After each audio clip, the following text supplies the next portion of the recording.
Hello students, welcome back to another video. अगर आप लोग बीए, बीएससी या बीकॉम कर रहे हैं और फर्स्ट ईयर के फर्स्ट सेमेस्टर में हैं, तो बहुत सारी यूनिवर्सिटीज फर्स्ट सेमेस्टर में को करिकुलर में फूड न्यूट्रिशन एंड हाइजीन का पेपर करा रही हैं और बहुत सारी universities first aid and health का भी पेपर करा रही हैं।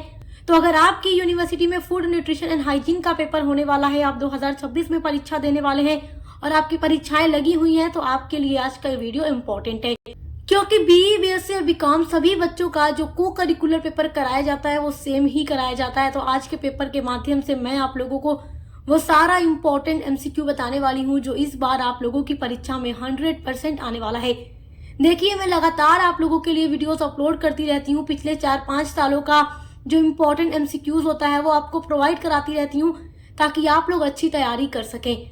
तो चलिए देखते हैं कि कौन सा क्वेश्चंस इस बार आप लोगों की यूनिवर्सिटी में फूड न्यूट्रिशन एंड हाइजीन के पेपर में आने वाला है। तो चलिए वीडियो को स्टार्ट करते हैं। तो देखिए, एक तरफ आपका क्वेश्चन इंग्लिश में होगा, एक तरफ हिंदी में होगा। तो चलिए देखते हैं। आपका पहला इंपॉर्टेंट क्वेश्चन है, जल में विलेय विटामिन है। तो जल में विलेय का मतलब जो विटामिन जल में घुल जाता है वो विटामिन कौन सा है? तो देखिए, जो विटामिन जल में घुल जाता है वो विटामिन सी है, क्योंकि जो विटामिन डी है या ई है या ए है, ये सब वसा में घुलनशील विटामिन होते हैं। तो विटामिन सी या फिर विटामिन बी जो होता है वो जल में घुल जाता है। तो यहाँ ऑप्शन में विटामिन सी दिया गया है, तो आप अपने ओएमआर शीट पर पहला वाला फिल कर दोगे, विटामिन सी जल में विलेय विटामिन है। आपका दूसरा क्वेश्चन है, दालों में सबसे अधिक क्या मिलता है? तो देखिए, दाल में सबसे अधिक प्रोटीन मिलती है, तो ऑप्शन नंबर 1 राइट है। और कार्बोहाइड्रेट हमें सबसे ज्यादा चावल में मिलता है, तो यहाँ दाल में पूछ रहा है तो हमारा राइट ऑप्शन होगा प्रोटीन। अगला क्वेश्चन है, आयोडीन की कमी से होने वाला रोग है। तो आयोडीन की कमी से कौन सा रोग हो जाता है? आयोडीन की कमी से देखो घेंगा रोग हो जाता है, क्योंकि जो सूखा रोग है वो विटामिन डी की कमी से होता है, रतौंधी विटामिन ए की कमी से होता है, स्कर्वी विटामिन सी की कमी से होता है। तो आयोडीन की कमी से घेंगा होता है, ऑप्शन नंबर 1 हमारा राइट आंसर है। अगला क्वेश्चन है, भोजन में ऊर्जा का प्रमुख साधन है। तो भोजन में ऊर्जा का प्रमुख साधन कार्बोहाइड्रेट है, क्योंकि हमें सबसे ज्यादा ऊर्जा कार्बोहाइड्रेट से मिलती है और अगर हम चावल खाएंगे तो हमें कार्बोहाइड्रेट मिलेगा। तो हमें भोजन में सबसे ज्यादा ऊर्जा कार्बोहाइड्रेट से मिलती है, ऑप्शन नंबर सी आपका राइट आंसर है। अगला क्वेश्चन है, शरीर की रोगों से संघर्ष करने की शक्ति को क्या कहते हैं? तो उसको कहते हैं रोग प्रतिरोधक क्षमता, ऑप्शन नंबर सी राइट है। अगला क्वेश्चन है, एक स्वस्थ व्यक्ति के शरीर का तापमान होता है, तो कितना होता है? यहाँ पर देखो दिया गया है, option number 1 95.24 degree Fahrenheit, 99.54 Fahrenheit, 96.44 Fahrenheit, 98.6। तो सही है 98.6 डिग्री फ़ारेनहाइट, ऑप्शन नंबर 4 आपका राइट है। अगला क्वेश्चन है, एनीमिया किस पोषक तत्व की कमी से होता है? तो देखिए, एनीमिया होता है आयरन की कमी से, यानी लौह तत्व की कमी से। तो ऑप्शन नंबर 1 आपका राइट आंसर है। अगला क्वेश्चन है, बच्चों का भाषा विकास प्रभावित होता है। तो देखो, परिपक्वता से भी प्रभावित होता है बच्चों का भाषा विकास, स्वास्थ्य से भी प्रभावित होता है, प्रेरणा से भी प्रभावित होता है। तो तीनों सही होता है, तो उपरोक्त सभी ऑप्शन नंबर 4 आपका राइट आंसर है। अगला प्रश्न है, किण्वन से किस पोषक तत्व की वृद्धि होती है? तो विटामिन सी की वृद्धि होती है, तो ऑप्शन नंबर 1 आपका राइट आंसर है। अगला देखिए, ये क्वेश्चन बहुत इंपॉर्टेंट है, बिस्किट केक किस विधि से बनाया जाता है? तो बिस्किट केक, अगर आपको केक बनाना है तो आप तल कर, भून कर या उबाल कर नहीं बनाएंगे, आप उसको बेक करके बनाएंगे। तो ऑप्शन नंबर 3 आपका बेकिंग राइट आंसर है, क्योंकि केक वगैरह बेकिंग विधि के माध्यम से ही बनाया जाता है। अगला क्वेश्चन है, टाइफाइड से शरीर का कौन सा अंग प्रभावित होता है? तो आंत प्रभावित होता है, ऑप्शन नंबर 2 आपका राइट आंसर है। अगला क्वेश्चन है, सब्जियों से मुख्यतः हमें पर्याप्त मात्रा में क्या प्राप्त होता है? तो देखो, सब्जी से अगर हम बात करें तो आयरन या विटामिन या कैल्शियम या प्रोटीन क्या मिलता है? तो सबसे अधिक सब्जियों में हमें आयरन मिलता है। वैसे तो हमें सब्जियों में विटामिन, प्रोटीन ये सब भी मिलता है, लेकिन आयरन सबसे ज्यादा हमें हरी सब्जियों में मिलता है, तो इसलिए ऑप्शन नंबर 1 हो जाएगा राइट हमारा आयरन। अगला आपका प्रश्न है, वसा में कौन सा घुलनशील विटामिन है? तो विटामिन ए जो वसा में घुल जाता है, ऑप्शन नंबर ए राइट है, क्योंकि विटामिन जो बी है ये जल में घुलता है, तो इसलिए ऑप्शन नंबर 1 राइट है। अगला क्वेश्चन है, कौन सा शरीर में भंडारित विटामिन नहीं है? तो कौन सा विटामिन शरीर में भंडारित नहीं होता? तो देखो जो विटामिन सी है ये शरीर में भंडारित नहीं होता क्योंकि ये जल में विलेय विटामिन होता है। उसके अलावा विटामिन डी, ए या फिर ई जो है ये वसा में विलेय होते हैं, तो ये शरीर में भंडारित रहते हैं, जबकि विटामिन सी नहीं होता। तो option number C right answer है आपका। अगला क्वेश्चन है कि हड्डियों के निर्माण एवं मजबूती के लिए क्या आवश्यक है? तो कैल्शियम आवश्यक है, ऑप्शन नंबर 4 राइट है। अगला क्वेश्चन देखिए, लोहे की पूर्ति के लिए गर्भवती स्त्री को क्या देना चाहिए? तो मांस, पालक, यकृत या उपरोक्त सभी। तो देखो मांस या यकृत भी कहीं ना कहीं गर्भवती स्त्री के लिए आवश्यक होता है लोहे की पूर्ति के लिए, लेकिन पालक में सबसे अधिक लोहा पाया जाता है, तो इसलिए अगर पालक खाए तो भी राइट है। और यहाँ पर ऑप्शन में उपरोक्त सभी दिया है, तो अगर आप इस पर भी टिक करते हैं तो आपका आंसर गलत नहीं होगा। और अभी बहुत सारे बच्चे बोलेंगे कि मैम पालक होता है, मांस या यकृत नहीं होता है, तो इसलिए देखो आपको जो राइट लगे, दूसरा वाला लगे तो लगा देना या उपरोक्त सभी लगा देना। वैसे उपरोक्त सभी लगाओ तो बढ़िया है। अगला क्वेश्चन है, अधिक ऊर्जा का सेवन करने से गर्भवती महिलाओं को क्या दुष्परिणाम होते हैं? तो अधिक ऊर्जा का सेवन करने से मोटापा बढ़ता है, ऑप्शन नंबर 2 राइट है। अगला क्वेश्चन है, भोजन का शारीरिक कार्य है? तो भोजन का शारीरिक कार्य है हमें ऊर्जा प्रदान करना, भोजन से हमें ऊर्जा भी मिलती है, तंतुओं यानी टिश्यूज का निर्माण भी हमारे शरीर में होता है और रोग प्रतिरोधक क्षमता का विकास होता है। उपरोक्त सभी ऑप्शन नंबर 4 आपका राइट आंसर है। देखिए आपका क्वेश्चन है, अंडा का मुख्य स्रोत है? तो देखिए अंडा में खनिज पदार्थ भी मिलते हैं, प्रोटीन भी मिलती है, विटामिन भी मिलती है और उपरोक्त सभी, इसलिए आपका राइट हो जाएगा। लेकिन अगर आपके ऑप्शन में उपरोक्त सभी की जगह यहाँ पर कैल्शियम भी लिख दे, तब उस टाइम आप राइट आंसर प्रोटीन को करना, ठीक है, क्योंकि अंडा में प्रोटीन सबसे अधिक मिलती है। लेकिन यहाँ उपरोक्त सभी दे रहा है तो हम इसी पर टिक करेंगे क्योंकि अंडा में ये सारी चीजें हमें मिलती हैं, तो इसलिए ऑप्शन नंबर 4 राइट है। अगला क्वेश्चन है, वजन बढ़ने का कारण है? तो थायराइड, ऑप्शन नंबर 1 आपका राइट आंसर है। अगला क्वेश्चन आपका है, मानव शरीर की सबसे छोटी ग्रंथि कौन सी है? तो पिट्यूटरी ग्रंथि है, ऑप्शन नंबर 2 राइट है आपका। अगला क्वेश्चन है, मोटापा किससे मापा जाता है? तो BMI यानी बॉडी मास इंडेक्स से मापा जाता है, ऑप्शन नंबर 3 आपका राइट आंसर है। अगला क्वेश्चन है, मानव शरीर का कौन सा भाग पीलिया से दुष्प्रभावित होता है? तो देखिए मानव शरीर का कौन सा भाग, तो आपका राइट आंसर है यकृत यानी लीवर, क्योंकि जो लीवर होता है वो पीलिया से प्रभावित होता है, ऑप्शन नंबर 4 आपका राइट आंसर है यकृत। अगला क्वेश्चन है, एक गिलास पानी पीने से कितनी कैलोरी मिलती है? तो देखिए अगर हम एक गिलास पानी पिएंगे तो हमें 0 कैलोरी मिलेगी, तो ऑप्शन नंबर 3 आपका राइट है 0 कैलोरी। अगला क्वेश्चन है, हैजा होने का क्या कारण है? तो देखिए जो हैजा है वो एक बैक्टीरियल रोग है, जीवाणु वाला रोग है, तो हैजा होने का कारण जीवाणु है, ऑप्शन नंबर 4 आपका राइट आंसर है। अगला क्वेश्चन आपका है, देखिए क्वेश्चन बहुत इंपॉर्टेंट है, निम्नलिखित में से कौन सा स्कर्वी रोग के इलाज में उपयोगी है? ऑप्शन नंबर 1 है बेल, ऑप्शन नंबर 2 है आम, ऑप्शन नंबर 3 है पपीता, ऑप्शन नंबर 4 है आंवला। आप देखो जानते हो कि विटामिन सी की कमी से स्कर्वी रोग हो जाता है, तो खट्टी चीज खाएंगे तो इसका इलाज हो सकता है। तो खट्टा इनमें से कौन सा है? आंवला खट्टा है, क्योंकि आंवला में विटामिन सी मिलता है। देखो नींबू हो गया, संतरा हो गया या अंगूर हो गया, आंवला हो गया, ये सारी चीजें खट्टी और इसमें विटामिन सी मिलता है। और यहाँ ऑप्शन नंबर 4 आपका राइट है आंवला, स्कर्वी रोग के इलाज में आंवला उपयोगी है। आपका अगला क्वेश्चन है, बच्चों के विकास के लिए सबसे जरूरी क्या है? तो बच्चे के विकास के लिए सबसे जरूरी प्रोटीन होती है, ऑप्शन नंबर 1 आपका राइट है। अगला क्वेश्चन देखिए, लोहे की आपूर्ति के लिए गर्भवती महिला को क्या दिया जाना चाहिए? देखिए प्रश्न 2 बार पूछा गया है, तो देखिए ऑप्शन नंबर 1 मांस है, ऑप्शन नंबर 2 यकृत है, ऑप्शन नंबर 3 पालक है, ऑप्शन नंबर 4 उपरोक्त सभी है। ये प्रश्न इससे पहले भी अभी आ चुका है, आप देख चुके हैं, तो कभी कभी हो जाता है कोई प्रश्न रिपीट भी कर देता है। तो देखो लोहे हमें मिलते हैं पालक से, तो आप ऑप्शन नंबर 3 पर टिक कर सकते हो।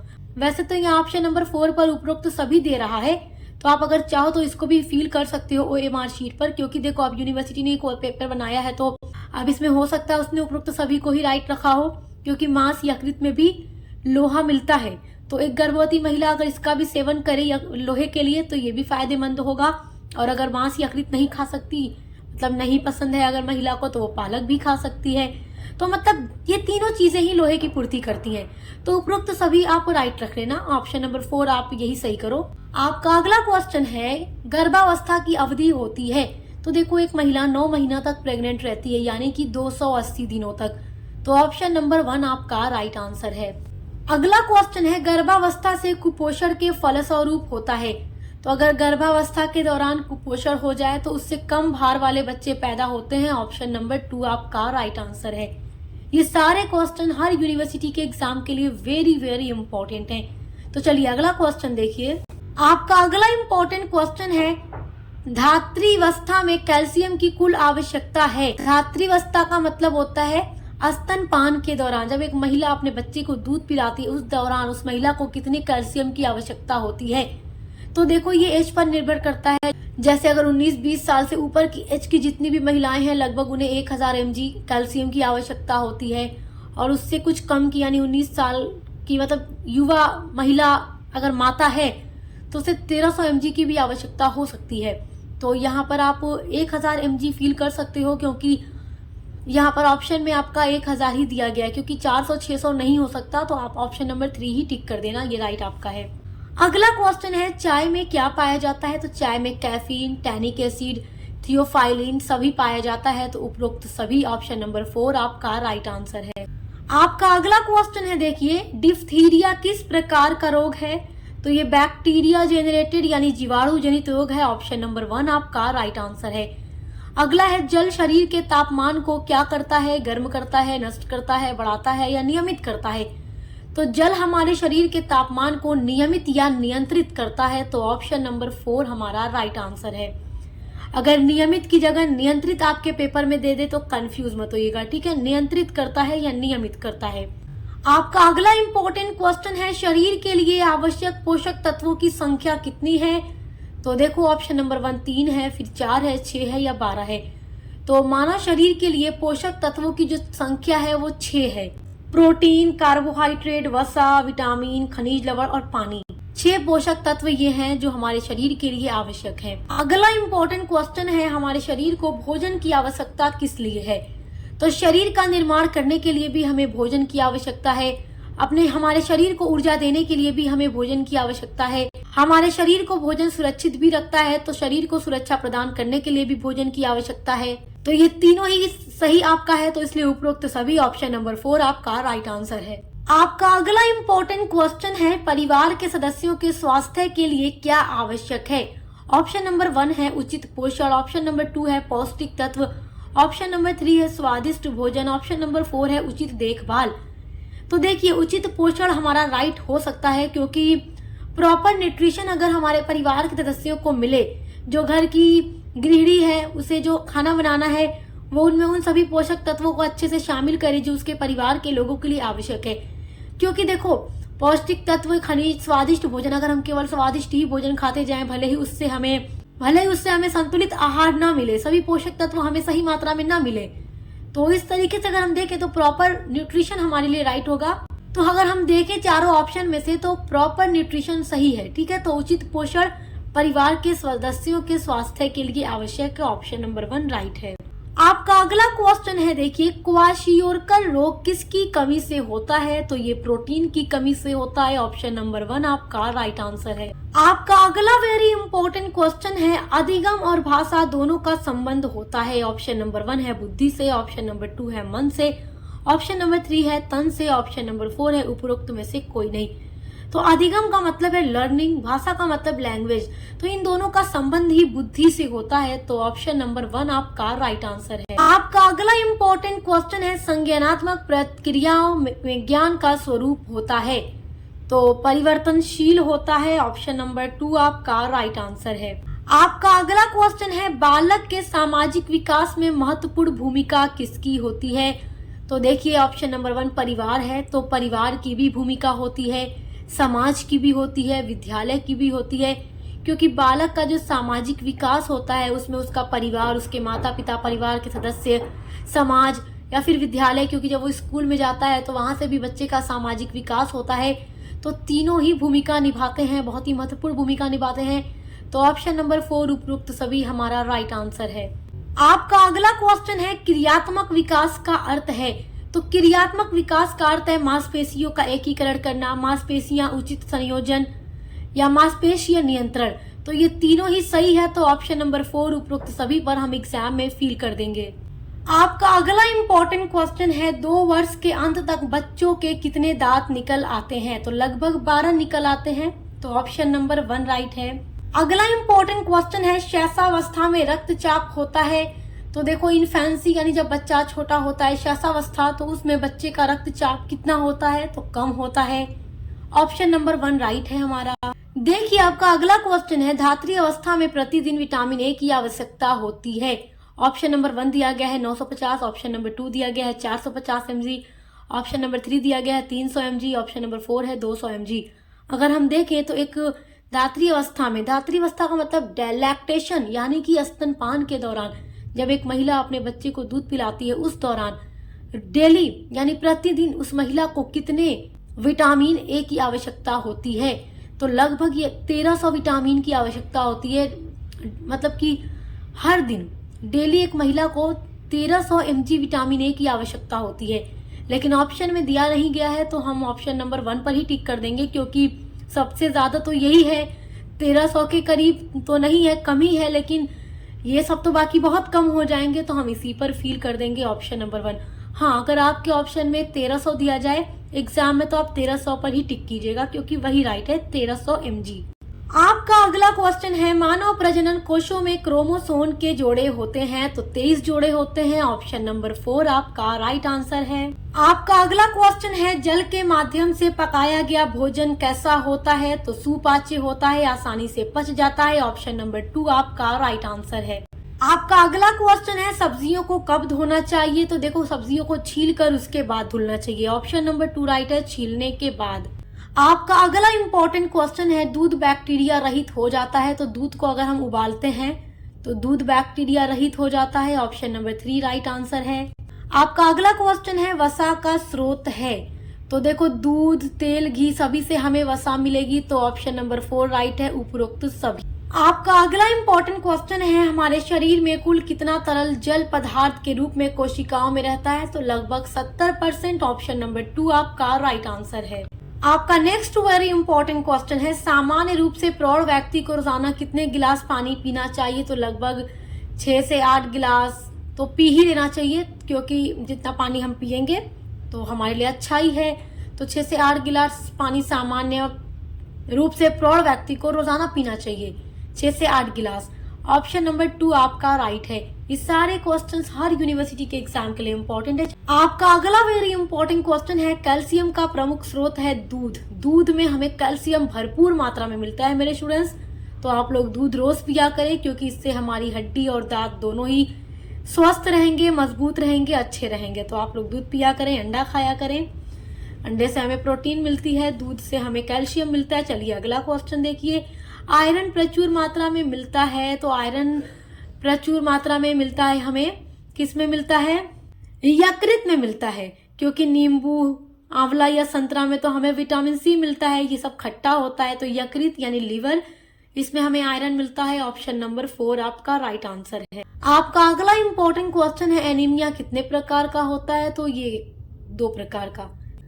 अगला क्वेश्चन है विटामिन ए सबसे अधिक निम्न में से किस में पाया जाता है? तो गाजर में पाया जाता है, ऑप्शन नंबर 4 राइट है। गाजर भी खाया करें, विटामिन ए मिलेगा। आपका अगला क्वेश्चन है रिकेट्स नामक रोग किस विटामिन की कमी के कारण होता है? तो देखो विटामिन डी की कमी की वजह से रिकेट्स रोग हो जाता है।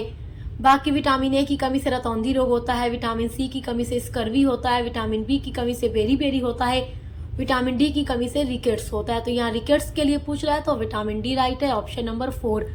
और हर विटामिन के बारे में मैंने आपको बताया है, और इस वीडियो में जो भी प्रश्न आपको बता रही हूँ वही क्वेश्चंस हर साल हर यूनिवर्सिटी में पूछे जाते हैं। तो आपने कुछ नहीं पढ़ा, बस ये एक वीडियो देखकर आप अपना पूरा नंबर पा सकते हैं। आपका अगला क्वेश्चन है वसा की कमी से कौन सा रोग होता है? तो ओबेसिटी। अगला क्वेश्चन है ऊर्जा संग्रह का उत्तम साधन है? तो कार्बोहाइड्रेट है, क्योंकि कार्बोहाइड्रेट से हमें सबसे ज्यादा ऊर्जा मिलती है, ऑप्शन नंबर 2 राइट है। और कार्बोहाइड्रेट हमें चावल में मिलता है। अगला क्वेश्चन है वसा कैसा भोज्य पदार्थ है? चिकनाई युक्त, नमकीन, मिश्रित या सूखा हुआ? तो वसा जो है चिकनाई युक्त है, यानी चिकना होता है, क्योंकि हम तेल वाली चीजें खाते हैं तो वो चिकनी होती है। ऑप्शन नंबर 1 हमारा राइट आंसर है। अगला इंपॉर्टेंट क्वेश्चन है माँ के दूध में क्या उपस्थित रहता है? तो लैक्टोज उपस्थित रहता है, ऑप्शन नंबर 3 राइट आंसर है। नेक्स्ट वेरी इंपॉर्टेंट क्वेश्चन है, प्रोटीन में मुख्य भाग किसका होता है? तो नाइट्रोजन का होता है। ऑप्शन नंबर 2 हमारा राइट आंसर है। आपका नेक्स्ट इंपॉर्टेंट क्वेश्चन है, प्रोटीन नाम किस वैज्ञानिक द्वारा प्रस्तावित किया गया था? तो मुल्डर के द्वारा किया गया था। ऑप्शन नंबर 1 आपका राइट आंसर है।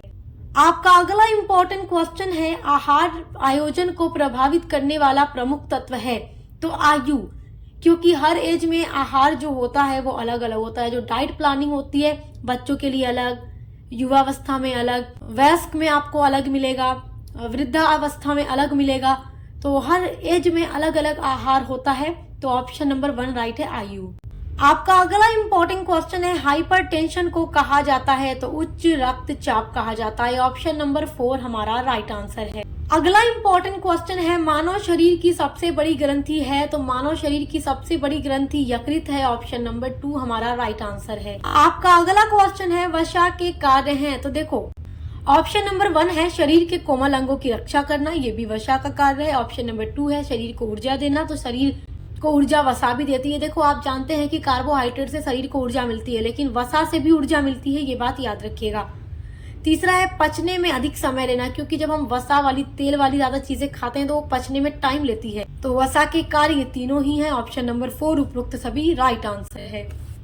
आपका अगला इंपॉर्टेंट क्वेश्चन है, हाइपरग्लाइसीमिया का तात्पर्य है? तो इसका मतलब है रुधिर यानी ब्लड में उच्च शर्करा लेवल। Option number 1 right. अगला है, दस्त का सामान्य कारण है? तो प्रदूषित भोजन यानी गंदा खाना खाने से भी दस्त होगा, विषाणु संक्रमण से भी होगा, प्रदूषित जल यानी गंदा पानी पीने से भी होगा। तो उपरोक्त सभी ऑप्शन नंबर 4 राइट है। अगला क्वेश्चन है, विडाल टेस्ट का उपयोग कब करते हैं? तो टाइफाइड में किया जाता है Widal test. Option number 1 right है।